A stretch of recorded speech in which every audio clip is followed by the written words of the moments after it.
Did the Soviet Union use movies for propaganda? Have you ever wondered how movies can shape our thoughts and beliefs? The Soviet Union certainly understood this power.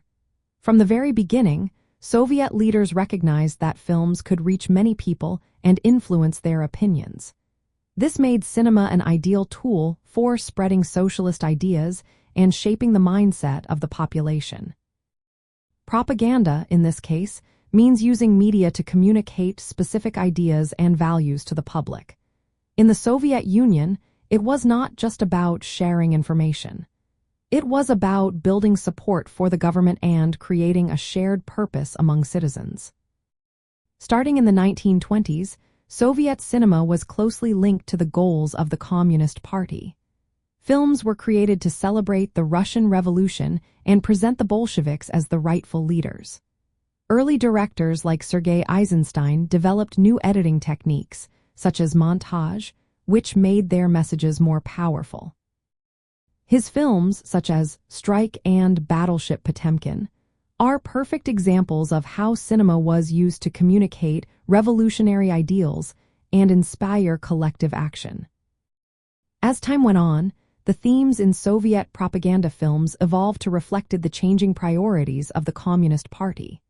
Different films promoted the idea of the new Soviet person, an ideal citizen who was loyal and hardworking. Others justified controversial policies like collectivization and industrialization, showing how these changes would improve lives and bring society closer to communism. Stalin was often celebrated in films, portraying him as a strong leader while justifying harsh actions against perceived enemies.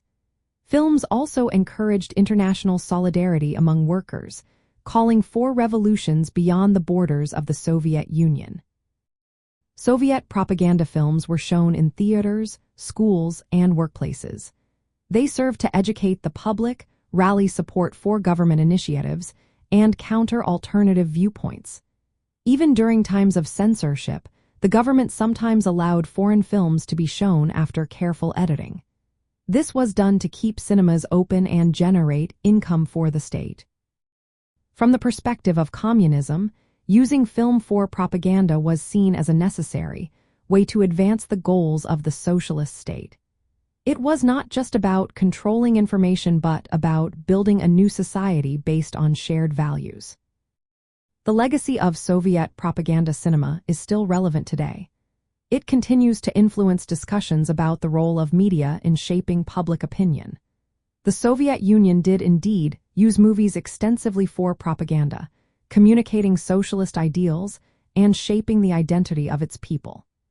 This approach had a lasting impact on cinema and the broader cultural and political landscape of the Soviet Union.